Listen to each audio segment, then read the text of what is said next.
KC Laboratory. Sponsored by Emprise Bank.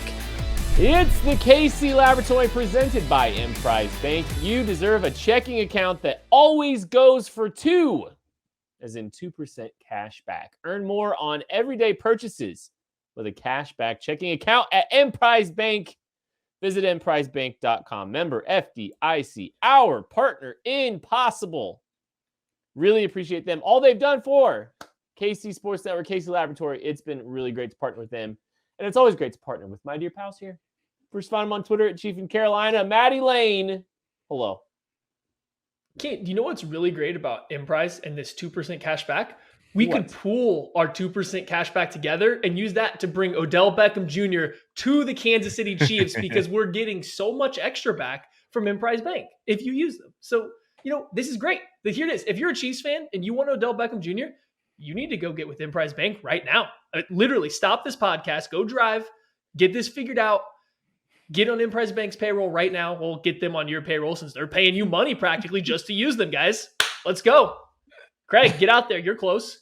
That's awesome. I'll do that right away, especially since he's probably a league minimum deal. If we pool enough of us together, we might be able to do that. Unfortunately, no Odell Beckham Jr. news before we record this podcast previewing the Raiders, which is fine because he probably wouldn't have played anyway. If he signs, be on the lookout. We'll get you covered there. Film reviews, we'll have podcasts, we'll have stuff for you. So be on the lookout if he does sign with the Kansas City Chiefs. But we got a division game this week. Kent, do it. Do the Raiders thing. Do it. I'm not good. We'll see if I feel led to do it later. We might do it at some point. You should do it right now. No, I don't. Right. I don't want to say. There it is.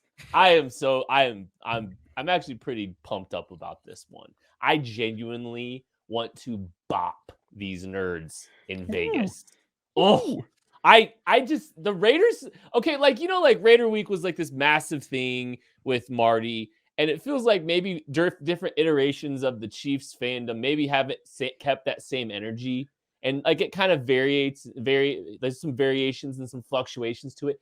Maybe it's just all of the angst of this team underperforming, but I would love to just put a nail in the coffin of the Las Vegas Raiders and their season. I want to absolutely embarrass them in the Roomba in Vegas, and then later in the season in Kansas City. I might rent a bus when we're in Vegas just to drive around the Roomba. So, yeah, I'm a little excited about this game, and we have plenty to discuss. I feel left out. I'm gonna be honest. I feel left out. I don't have the same energy you guys have for this game. I think I almost feel bad for the franchise because of everything that has happened over the last couple weeks. 3 weeks ago, this game was going to be huge, but it just no head coach. They're losing players left and right for being just absolute wild cards. I mean, that's nobody else's fault but their own. Don't get me wrong. It's just the game lost some of its luster once all these things started to happen because it kind of looks like they're definitely on the downswing. They're not playing near as well as they were before. So just, it's nice. It's going to be fun to beat them. Don't get me wrong, but just I don't have the same energy level you guys seem to be bringing about this game because I don't think the Chiefs can hand them a bigger L than they've taken these last few weeks already. There's just, yes, obviously, but there's just a extremely loud, obnoxious sector of Raiders fans that makes me want them to just, I just want them to be on national television just getting embarrassed. Is this animosity because you were once called the Chiefs version of Raiders Cody? Is why you were I so wasn't angry? going to say his name. I did not want to give him the satisfaction of that name. I'm not calling him out. I'm asking if you're upset that you were called the Chiefs version of him. It cuts to the core. That one cuts to the core a little bit. Should we talk about this team? Let's go ahead. Let's get on the whoever's left, I guess. Let's talk about the offensive side of the football here. For your Kansas City Chiefs, the struggling offense for your Kansas City Chiefs. There's a lot of work still to be done. I think there was some positive signs, especially that final drive against the Packers. A little bit under 5 minutes left. They needed to ice that thing. They did it. They did it with some big plays, some creativity, and some creation out of structure by Patrick Mahomes, connection chemistry with Tyreek Hill. A lot of the components that you're accustomed to with this team were part of that final drive. Hopefully that's a sign. Maybe they can build some momentum off of this, Maddie. Well, and I'm going to kind of take you through, I guess, my process throughout this lead up here. Watching this game back against the Packers, I felt really good. I actually think the Chiefs offense did a lot of good stuff. They did go into that Packers game and adjusted a lot of stuff. They got Kelsey out of being isolated a lot on the backside of these 3-by-1 formations. They got Tyreek Hill out there, which got him some one-on-one matchups to get vertical. They were able to manufacture plays in which Hill and Kelsey had one-on-one matchups underneath. Like, they did a really good job. Now, the stats don't show it, but when you add in like 5 drops, 3 other plays in which the receivers ran awful routes, like missing a good 150 yards and a touchdown or 2 just based on non-Patrick Mahomes mistakes. And at some point in time, that will come back down. Like, this team won't have that many bad, blatant drops for the entire year. So I do think this game was a step in the right direction. I do think combining that with that final drive, I actually felt good about where the Chiefs were going with their performance from Mahomes and the scheme. My issue comes in with what Patrick Mahomes said today.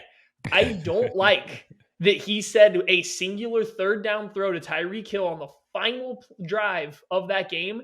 Let him know that he still has it.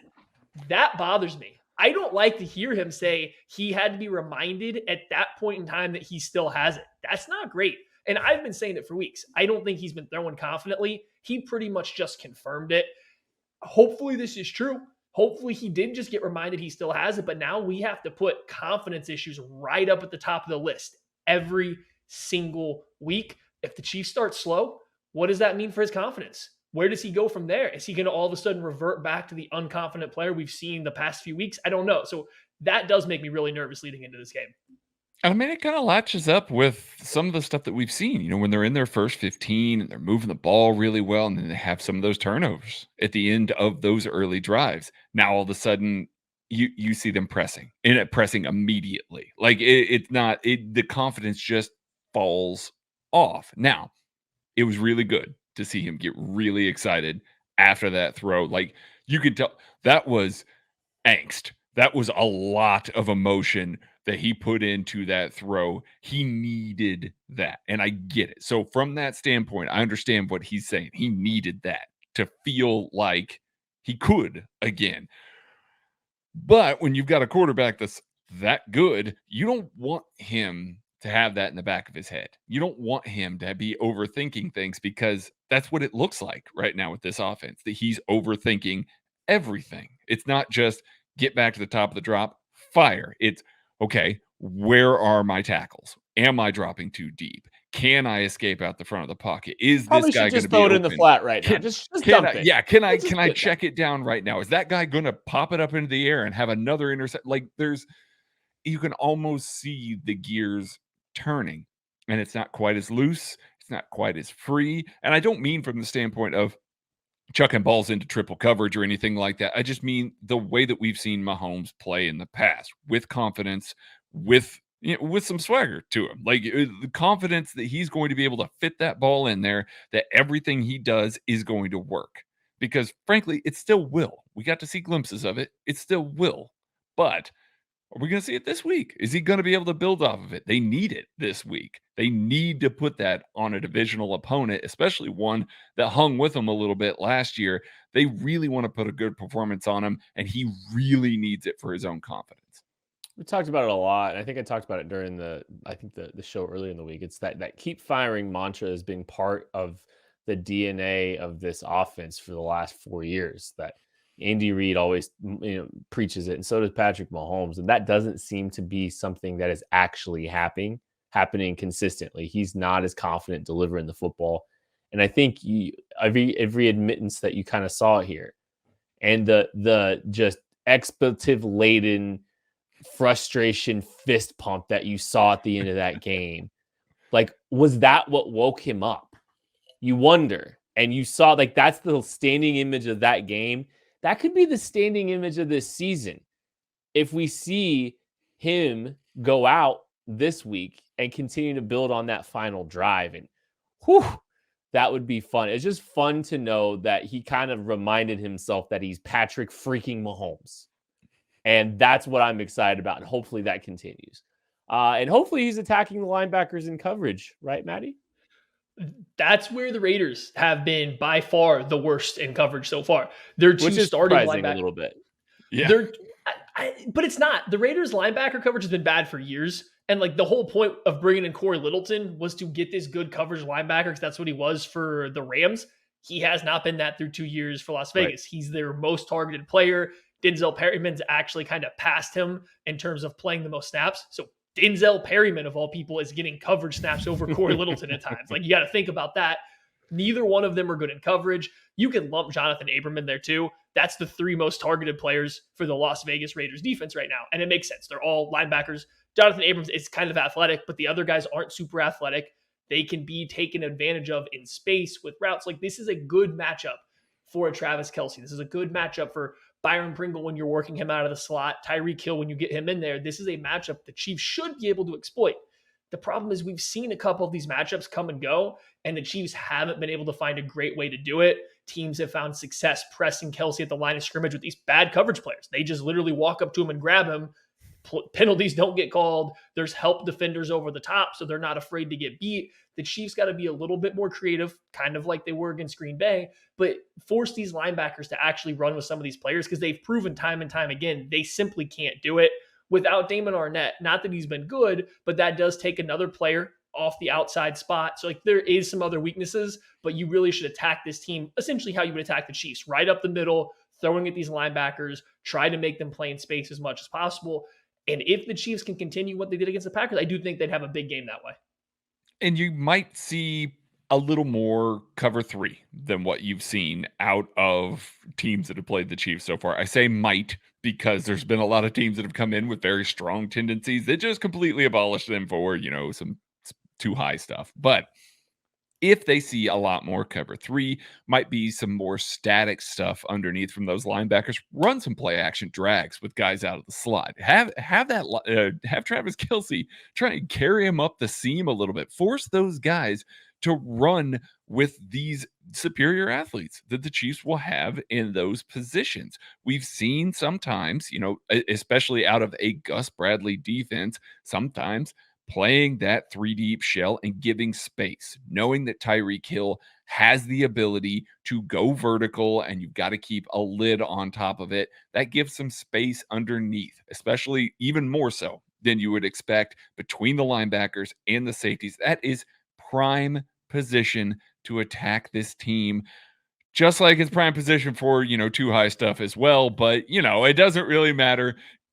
You all thought that I was going to it just like a Macadoodle should come to Kansas City. That's right. I started grabbing it. That's called a play action pass. That right there. And so just like a play action pass, you need to get it in the hands of your best players. So middle of the field, wide open, Travis Kelsey. I see some spots in Kansas City that are wide open that need a best player, a liquor store that's your best player to fit right in. Just slide right in there, get the best service, best prices, best selection. Get the people of Kansas City what they need. So if you're a franchisee, get a hold of Roger, info@macadoodles.com. Listen, you want to beat the rush here. Like I've been talking about it for months now. These things take a little time. You need to get out in front of it. Get out there.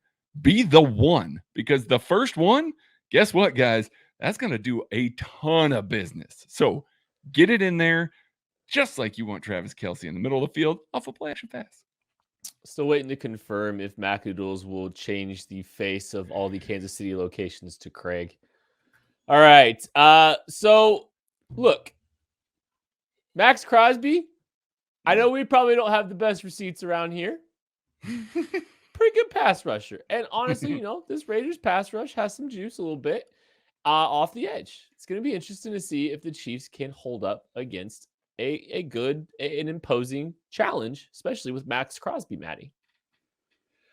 Yeah, the Raiders pass rush has been phenomenal this year. And you can even add in, I think the biggest question will be the tackles on the edge, but you can add in Solomon Thomas as an interior rusher. He's been actually pretty good for the Raiders. So that's going to be a good test, especially when you get him matched up with Trey Smith, who has had his worst game against the quicker kind of defensive end, defensive tackle hybrids as a pass rusher. So like you can lump him in there, but this pass rush has been dominant. Like Max Crosby and Yannick Ngakoue have taken over games almost single-handedly. I mean, just those two guys as a duo. And unfortunately, this is a really bad matchup for the Chiefs offensive tackles. Orlando Brown Jr. doesn't do great with speed. He has to get his hands on guys. You know who feasts on that? Yannick Ngakoue. Super quick, very fast, has arguably the best cross chop in all of football. You can't shoot your hands early on a guy faster than you if they're going to get knocked down, and that's what he's really good at. So this could be a rough one for Orlando Brown Jr. if he's not playing his best football. Then on the other side, I don't know who's going to play right tackle yet, but Max Crosby is elite at taking play. I don't know if he has any elite pass rush traits straight up. I don't see it. I still just see a guy who's excellent at taking advantage of mistakes. If you're a little late out of your set, he beats you deep. If you overset, he's got a good inside counter. He's just not elite at any one thing, but he takes advantage of mistakes really well. Andrew Wiley, Lucas Niang, even Mike Rimmers a little bit will make plenty of mistakes, and he's been so good at catching offensive tackles in them this year that this could look a little bit closer to the Tennessee Titans game than the Green Bay Packers game in terms of the pocket. So Mahomes will have to get the ball out a little quick. He might have to actually step up into the pocket and be comfortable there. This is a game where his pocket presence, his pocket comfortability is going to be tested, I think, because those defensive ends are going to win plenty of reps around the outside. Yeah, the Las Vegas Raiders have the lowest blitz percentage in the league. They only blitz around 13% of the time. And it makes sense because they're 6th in pressure rate with just rushing 4. I mean, these guys have gotten home really, really well. When they let Maurice Hurst go earlier this offseason, I wondered who was going to step up and really own the pass rush for him. Well, the answer is everybody. Everybody's done a great job. Even that second tier of guys where you've got, Clellan Ferrell and you've got, he's slipping my mind. Who oh my goodness, Carl Nassib, where you've got him behind there. That's a good rotation as well. Those guys are still quality enough pass rushers that can give those elite guys. Yeah, yes, I'm throwing Max Crosby in there right now because he is really taking advantage of everybody he's beaten up on right now. You can give those elite guys a breather and still not fall off too terribly much. So yeah, some of the things that we've seen this season, teams rushing 4, flooding in coverage, making the Chiefs receivers beat lots of guys in coverage. Expect to see that this week because the Raiders are going to rush 4 all day long, and they're probably going to get home plenty while rushing 4 too. So these guys, this offensive line, once again, I say it every week, has a big test in front of them with the defensive line in front of them on Sunday. Well, and that's one of the things, we talk about how, teams don't blitz Patrick Mahomes. So this is kind of playing into the identity, the identity of the Raiders and how they operate kind of plays into the identity of this team, or how to play this team and how to play Patrick Mahomes, rushing for it. One thing I do want to say is I think there was some issues here and there, with Mahomes. I'm not trying to say he played a perfect game. I think he did a pretty good job operating the pocket versus the week prior. And so if there are small incremental steps that you're looking for and you're looking for him to kind of get back on track, in a lot of different areas, navigated the pocket, I think, pretty well. So hopefully that continues. And look, Kenny Clark in the interior would have been a nice addition there from the interior pass rush. But I mean, Rashawn Gary's a good player too. So it wasn't like they were dealing with slouches off the edge. A little different kind of player too, for sure, though. But yeah, I think the tackles and then the trust is a really good point, Maddie. I think, trusting along that interior and continue to improve and work towards navigating that pocket is going to be really crucial for this game, especially if Andrew Wiley's the guy out there at right tackle. Okay. Might be Prince time. Hey. I do not want to see him take his first NFL snaps against Max Crosby the way he's playing right now. Yeah. It's fair. All right, players to watch on the offensive side of the football. Who you got, Craig? This one's easy for me. Travis Kelsey. This is the prime matchup. He's going to see Jonathan Abram rotating down as a safety. Jonathan Abram likes to play in the box a lot. He's going to see that linebacking core that we talked about a lot in coverage. These aren't the types of guys that have been able to take away Travis Kelsey in the past. Obviously, he's banged up. I think we can all see that he's banged up. We need to get to the bye so that Travis Kelsey could feel better, please. But he's a better player than we saw last week with the drops. I expect we are going to see a focus on getting Travis Kelsey the ball, taking advantage of that second level of the defense when those guys rotate down. So I'm expecting a big game out of Travis Kelsey. That'll help get the ball out quicker too. Just give Patrick Mahomes confidence, the ability to rely on a guy again that he hasn't had in the past couple weeks. In Kelsey's last 6 games against the Raiders, he's gone over 100 yards 4 times and has 5 touchdowns. So this is probably a good matchup for him, especially given their woes at linebacker. I'm going to attack the same area of the field, though. I'm going to go with the guy that's been getting more and more snaps as the years gone along. Seems like he's getting more trust. I'm going to go with Byron Pringle. I think the Chiefs are going to need another player to kind of step up. You're always going to need a third receiver, a third weapon in the passing game to start doing something. OBJ, come on to Kansas City, please. But until then, McCole Hardman's it's not working out. It's not. He makes too many mental errors. He makes too many concentration errors. And even what he does well, he's not doing that particular well right now. So it's got to be someone else. You've seen in years past, DeMarcus Robinson, McCole Hardman, these other receivers, not Tyreek Hill receivers, have had big games versus the Raiders. They've caught long touchdowns. The Raiders kind of seem to lose focus over some of these other guys while paying so much attention to Hill and Kelsey. I think Pringle, who's been operating a ton out of the slot, might be able to find himself get loose a couple times in this game, be that third guy for this particular game the Chiefs need. I really want to invoke Patrick Lavon Mahomes today. Please, I'm going to do it. Look, we talked a little bit about it at the top of the show, and I think it bears repeating because I think this is a turning point for this team. I think this is a very defining game for this team. And I think they need the best player in the world to start acting like the best player in the world. And it seems like something flipped, that letting out that frustration. There was so much emotion behind that moment. I don't want to look too far into narrative as much as on field, because on field, obviously there's still some stuff to work through. But I think he was better than, I think we've talked about this a lot.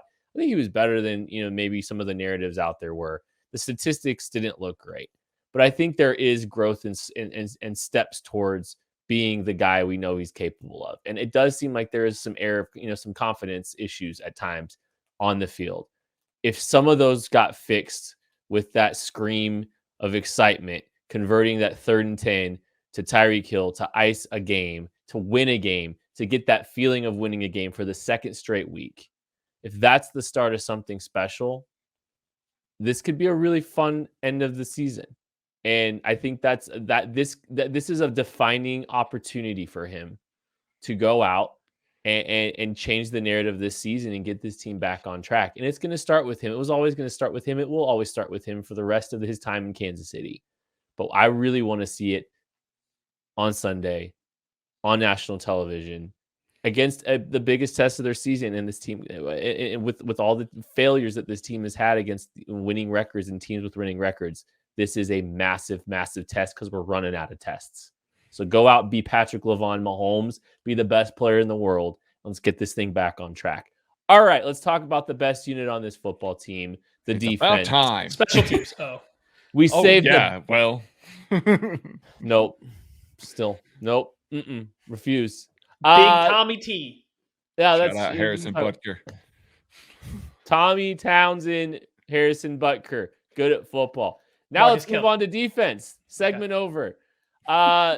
Craig, some very interesting observations. We were talking pre-show, and you saw some of the Derek Carr's willingness to challenge down the field. Probably some of the burning memories of Chiefs fans, I think, that have caught clips of the Raiders in some of their better performances, is him chucking down the field. It wasn't just Henry Ruggs, and that tragedy has obviously changed some things. Brian Edwards was down the field. Darren Waller was getting up the field too some. So, but you've kind of seen some offensive shifts here. Yeah, since John Gruden was fired, quit, however that was all handled, but since John Gruden has moved on, the Raiders have played 3 games. Now, before John Gruden left, Derek Carr led the league in intended air yards. So the games that you saw against the Chiefs last year, where they were just going vertical over and over and over, that was how they started this year. And it was Henry Ruggs, and it was Darren Waller, and it was Brian Edwards. Like, it was everybody. Everybody was getting vertical. Then John Gruden left. They played a game against the Broncos where there were some blown coverages and some 50-50 balls, and his intended air yards were good again, but it wasn't the same offense. It was a lot more horizontal. The next two games, and therefore the last two that they played against the Eagles and the Giants, Derek Carr has been in the bottom 3 in intended air yards in the league for that week. 5 intended air yards against the Philadelphia Eagles and 6.2 against the New York Giants. If you're a Chiefs fan and you're trying to keep that in perspective, all this time when we're sitting here talking about Mahomes is throwing short, why is he throwing short so often? Last week was 8.9. The 2 weeks before that were 7.4 and 7.2. So the short offense for the Chiefs as of late is still much longer than what the Raiders have been doing. Everything is so horizontal. Everything is so spread out along the line of scrimmage. It's a lot of checkdowns. It's a lot of short passes to the flat. It's a lot of stuff that we've seen some teams be successful with against the Chiefs, but those teams also had the vertical threat that made the Chiefs have to back off a little bit. This may be a situation where the Chiefs defense gets to play more downhill. Now, obviously, Darren Waller, Brian Edwards, still there, still going to be a threat. And, you got to keep an eye on Darren Waller. Obviously, please don't put Dan Swanson on him. You got to keep an eye on Darren Waller. So I really want to see what this Raiders offense looks like, because for the past 2 weeks, it has been it's reverted into sort of a turtle state because they just aren't throwing the ball downfield anymore. Are they rope-a-doping the Chiefs a little bit? Are they rope-a-doping some of the teams that they're playing like we saw them do last year? Or is this what it is without Gruden now? Well, I do think that Henry Ruggs, just the loss of Henry Ruggs, has had a huge impact. I know that they stopped throwing it deep without him while he was still playing. Like, he was still playing when they started to dial it back. But if you look on the air, Henry Ruggs has 6 catches that have gone over 20 yards in the air. Every other Raiders receiver and tight end combined, 5 total. 5. The only other receiver with more than 1 catch that has gone over 20 yards is Hunter Renfro. And he still gets 70% of his targets are under 10 yards. He just has escaped deep. So they have no vertical passing game. They have absolutely none right now. Waller, 1 catch over 20. Brian Edwards, 1 catch over 20 yards. Even if you dial it back to the intermediate, the 10 to 20, the only area of the field they're attacking with any form of success is the middle of the field. Darren Waller, that's where all of his success in. Brian Edwards, he runs into the middle of the field a ton. That's where all of his success is. Hunter Renfro. Anything beyond 10 yards is the middle of the field. Derek Carr's not pushing it deep anymore. He's not pushing it outside the numbers beyond 10 yards. Everything really is short. There is not a vertical element to this game right now. The caveat, I don't know if Deshaun Jackson is going to play this game. I have no idea. Right. I do know he's practicing. He does at least provide a speed element. I doubt you would lose the game to a guy that just got added as a defense, but it's just that's something to keep an eye on, because as of right now, they just have nothing downfield. You clog the middle of the field with a safety rolling down, then you just play everything underneath. You rally to the football underneath. There's not too much to be worried about vertically at this point in time. Rich Bisaccia, the interim head coach for the Las Vegas Raiders, described Deshaun Jackson as fast in today's press conference. So did Andy Reid. So well, so there's at least that. So maybe we do see a little bit of Deshaun Jackson, and maybe he can generate an explosive play or two here. That could really impact that game for sure. Another guy that can impact the game is apparently the vertical threat.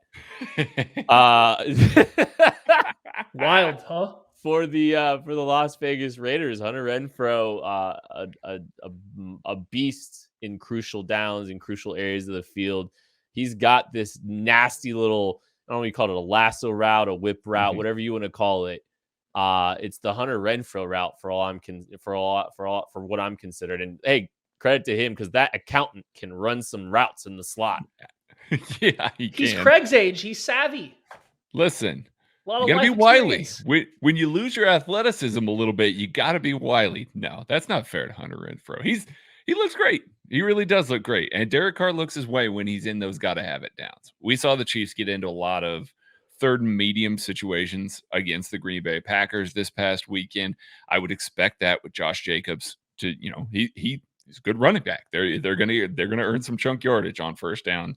If the Chiefs can get into some of those third and mediums, the guy they got to watch out for is Hunter Renfro.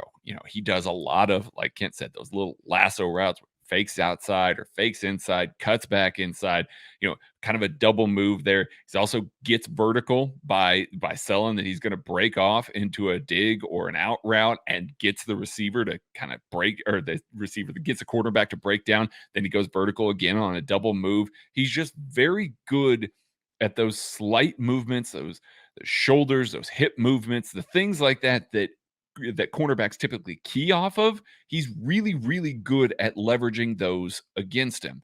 We saw last week L'Jarius Sneed a couple times when he was lined up pressing Davante Adams, struggled with Davante Adams releases. Who hasn't? First of all, Davante Adams, elite at all of that, but he was able to sort of bail, make up for it, catch up to Davante Adams, and be able to stay in phase with him. The problem's going to be if, L'Jarius Sneed misses on the release for a guy like Hunter Renfro, he's going to be bailing, trying to catch up, and Hunter Renfro may just throw him completely off with that second move, with that whip back around. We will see. He's got to have his head on a swivel. You can't miss at the line of scrimmage with Hunter Renfro, because then you're chasing, and that's where he's going to eat you alive, even more so than some of those other situations. So I'm looking for him in those gotta have it situations, just like Derek Carr does, like all the time. And almost every time they're in it, he's looking at Hunter Renfro first. You got to take him away, however that may be. Sit on the flat, whatever it is, you got to take him away. Hunter Renfro's catch percentage when targeted this year is darn near 80%. And he's been targeted 57 times. That's ridiculous. Yeah. Mm-hmm. That is absolutely insane. I don't know if L'Jarius Sneed is going to play 100% of this game or not. That's, I think, a big loss for the Chiefs if he's not. I don't know how you do this. I don't know if you just push Fenton into the slot. Do you drop Tyrann Mathieu down more often in the slot to deal with Renfro? I don't know if they have a guy with the skill set to cover him out of the slot. And that includes Sneed. I think Renfro's like the nightmare matchup for Sneed in the slot. That's not his game, the quick change of direction stuff. So I think he is a really bad matchup for the Chiefs.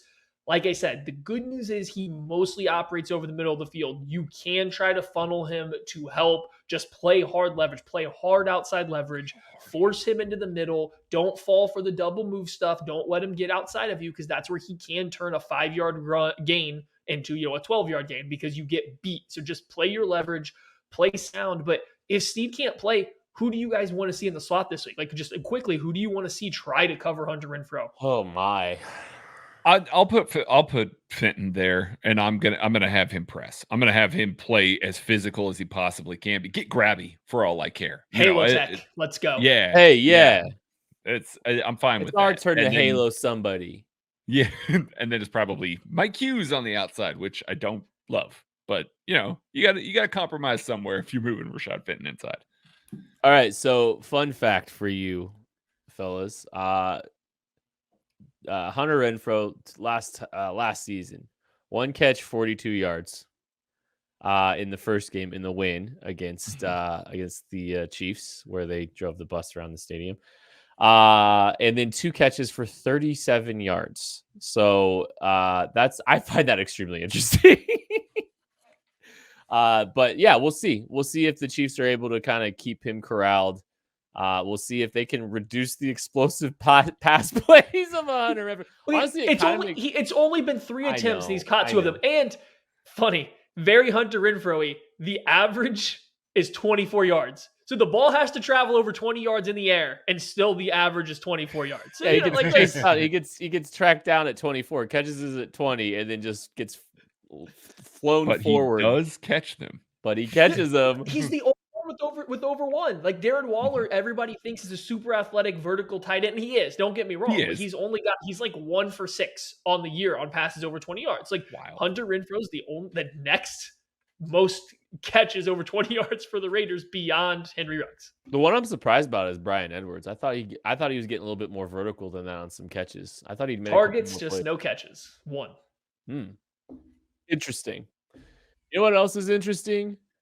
The Chiefs' defensive line, because boy, the narratives and the storylines about this front are getting more and more interesting by the day. Because Frank Clark's good at football. Wow. Melvin Ingram's in the mix. Chris Jones kicking inside a lot more. A little mojo up front with this pass rush, Maddie. There is. And the Raiders' offensive line is about the polar opposite of their defensive line. They are bad. They are very, very, very bad. Their first-round pick started the first half of the year at right tackle. He has now been moved to guard because they had injuries, but he was also really bad at tackle. He's not any better at guard, by the way, these first couple games.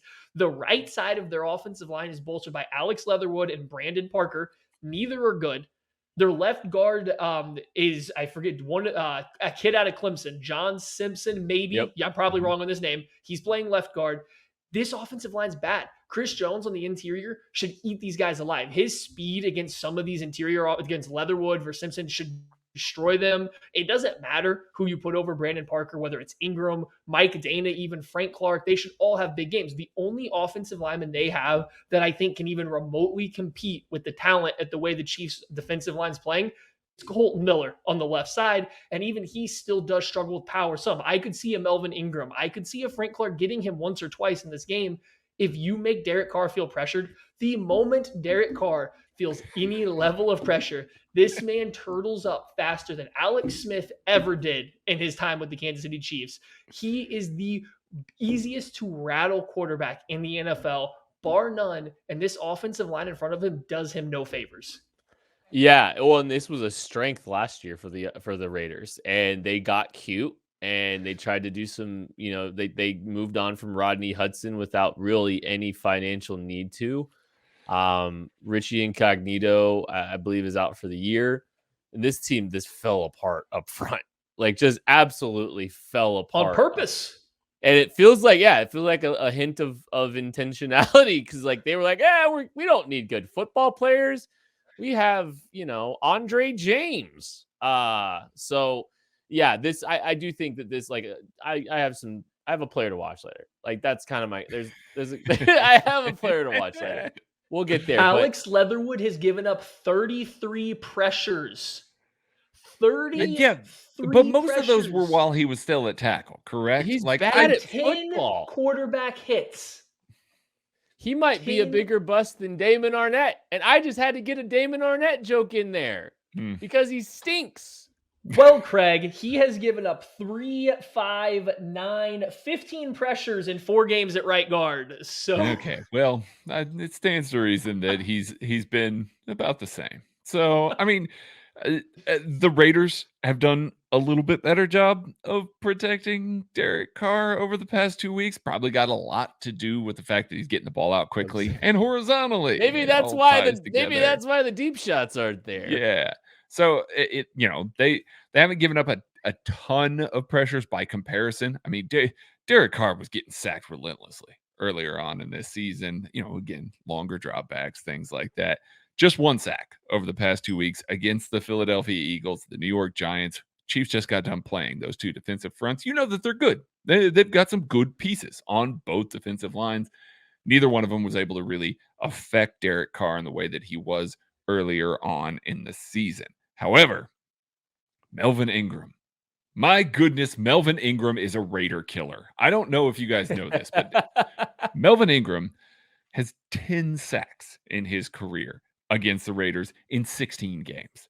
10 sacks. He's also got 9 tackles for loss and 19 quarterback hits. That's silly. Like, this man lives to beat up on this team.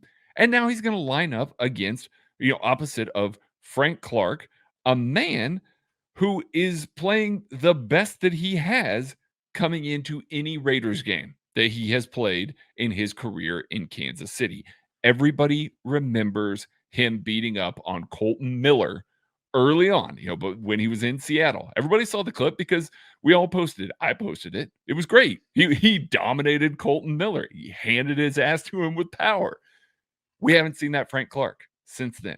He's either been hurt, dealing with digestive issues, whatever the case may be. He's not been the same player. He's on damn fire right now. And so what we're going to see is the best version of Frank Clark since that 2018 matchup. There is reason to believe that he can win against Colton Miller with power, with speed, with everything that he wants to do. And yeah, opposite him on the other side, Brandon Parker, watch that man take his first step and tell me that he's not about to get bench pressed into Derek Carr. That man reaches so far back on some of his pass sets. He is going to be so off balance. It's just going to take one power move to plant him backwards. I am excited to watch these defensive ends play against these offensive tackles. And Maddie already covered Chris Jones, who's going to dominate on the interior here. I'm giddy about this defensive line matchup. I'm ready, man. This is the most excited I've been about a defensive line matchup all season long. I think we're going to see fireworks out of the Chiefs defensive line this week. Another fun stat, the right side of the Raiders offensive line has combined to give up 30 pressures over the last 4 weeks. Just the two, 30. The right guard and the right tackle alone have given up 30 pressures over the last 4 weeks. Going to be 40 this week. Woo! I really enjoyed watching Craig just wax poetic there. Like, he was so excited. Also, The Craig defense is good. I know. This is good defense, Craig. Also, I can't believe Craig used rope-a-dope in this episode too. Like, I don't think I've recovered from that early in the show. Sorry. Real quick before we get to some more stuff, I just wanted to make sure to talk to you guys about our dear pals at Rubeck Fine Jewelry, because they are just a wonderful institution in Kansas City. They're the oldest jewelry store in the city, and you can't do that if you're not doing something right. And they are. And Hal at Rubeck is doing things right. He gives you your full attention when you show up. You set an appointment, you get his full attention. He tells you as little or as much as you want to know about the ring buying process, the jewelry making process. He's going to walk you through and educate you on as much as you want to know. And then, he's going to sit down with you. You're going to have discussions about your budget. And he's not going to try to push you to extend beyond your budget. He's going to try to find a solution for you that operates within what you want to spend. And that is a really refreshing thing that doesn't happen everywhere in the jewelry buying experience. I know, I wish when I was looking to get my ring, I knew about Rubeck Fine Jewelry, because I would have called Hal. I would have talked to Hal first thing to get, an idea and go from there with him, because I tell you what, I trust that man, and I think you should too. So go to rubeck.co and set an appointment with Hal if you're looking to, set up a potential engagement ring. If you're looking for any kind of custom jewelry, really, talk to him. You won't regret it. Trust me. All right, so let's talk about the players to watch on the defensive side of the football. Craig, what you got? I'm going with Charvarius Ward here. Low key, the Chiefs cornerbacks have played really well the last 2 weeks. The group as a whole, when targeted, which has been about 50% of the targets that the last two quarterbacks have thrown, have been at the cornerbacks. They've given up 3.1 yards per target. That is exceptional. And it's not like, you're just getting some mix and match there. As far as the defensive success rate goes, Charvarius Ward is the lowest defensive success rate in those 2 weeks at 70%. So 7 out of the 10 throws that quarterbacks throw at him are behind the sticks. They don't get to stay ahead of the sticks when throwing at the Chiefs cornerbacks right now. So I'm looking forward to Charvarius Ward, a player who followed around Devontae Adams a little bit last week, following around Darren Waller, a guy that's going to be on the move, a bigger bodied guy. Charvarius Ward has matched up with Darren Waller in the past, and I thought he did a pretty good job at times. Everybody remembers that first Raiders game. I think Charvarius Ward is playing much better football going into this one, much like Frank Clark, as we talked about earlier.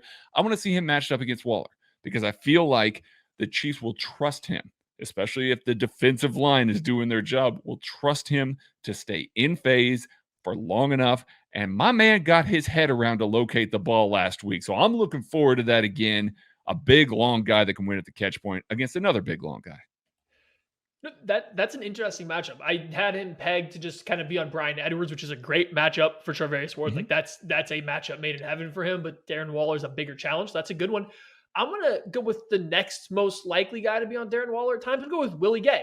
I think we saw the return of Anthony Hitchens. That's kind of throughout the other linebackers' snap counts. Just kind of changed everything for Nick Bolton, for Ben Neiman. You know whose snap count didn't change? Willie Gay. I think it even went up a little bit, according to defensive guru Craig Stout. So Willie Gay's kind of role is set in stone. He's going to play a lot. He's going to be the linebacker the Chiefs try to get on the field in these different scenarios. You look at the ways he's been used. He's a Sam linebacker on the line of scrimmage at times in base. They have him playing kind of as the will linebacker when they go to nickel. So he's your coverage guy a little bit there. They sugar him over the A gaps to show pressure. Like he does a lot. If you're going to have a linebacker that gets matched up with Darren Waller, it's absolutely going to be Willie Gay, especially when they're coming out of base. The Raiders like to go with heavier personnel and then still throw the ball vertically. At least that's what they did early in the year. You want a linebacker that's going to run with Darren Waller. It's going to be Willie Gay. I'm excited to keep seeing his snap counts go up and see if he can continue to impact games huge like he has been these last few weeks. There are a few things I like more in this life than watching Derek Carr under pressure. And specifically quick interior pressure, because that has given him fits for the majority of his career. He does not respond to quick interior pressure. He's not really athletic enough to do it, and he panics, and it's a delight to watch. And Steve Spagnuolo knows that too and has had his number on a lot of instances. That'll be interesting. But Steve Spagnuolo is not my player to watch because I think they could get quick interior pressure with Christopher Jones. We talked a little bit about the interior offensive line struggles for this team. We talked about Al Leatherwood, the rookie first-round pick for the Raiders, which is just like, I mean, that's not something you want to be. And Chris Jones is a man that can absolutely eviscerate the interior of that offensive line, generate quick pressure, affect this game. And you know, that could be a massive factor in this game here. All right, really going on a limb this week, Kent, with Patrick Mahomes and Chris Jones as the players people should watch. Look, if we went back and looked at all of our players to watch, we've gone to the Travis Kelsey, Tyreek Hill wells very often. Okay. So just I like that you dunked on Raiders first round picks and Josh Jacobs, really good football player. Could be dangerous. We didn't talk about him at all in that entire matchup. I think there's probably a good reason we didn't talk about him, but because he's just I don't think for a first round running back. He's no Jonathan Taylor. Yeah, he's no Jonathan Taylor. Prediction time. All right. Divisional games are close. They just are. And especially against the Raiders. Chiefs game is close. Yeah. Well, and every Chiefs game is close. You're absolutely right, Maddie. I do think that the offense is going to look a little bit better. I think the defense is going to look pretty good, but they're not going to have some of the same successes that we saw against the Green Bay Packers. Derek Carr's going to be able to check into stuff that he wants. Derek Carr is going to be able to ship protections a lot better than Jordan Love was able to. They're just not going to have the same sort of pressure on Derek Carr all game long.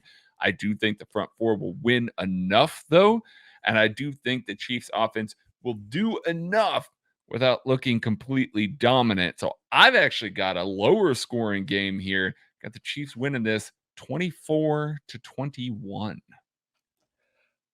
I think that the return of the explosive play happens this week for the Chiefs. I think the Chiefs do connect on a couple explosive plays. More, and I guess last week the Chiefs had a handful of plays that went over 20 yards. But I mean, actual explosive plays. I think they get some big ones in this game. The unfortunate thing is, I think the Raiders' pass rush is really good. I think it's going to give the Chiefs fit. I think the Chiefs are going to have a lot of drives that stall out. Maybe they look promising, but then they kind of stall out because of that pass rush. The good news, Chiefs defense is going to do a lot of the same to the Raiders. I think both front fours offensive football outside of some of these big explosive plays.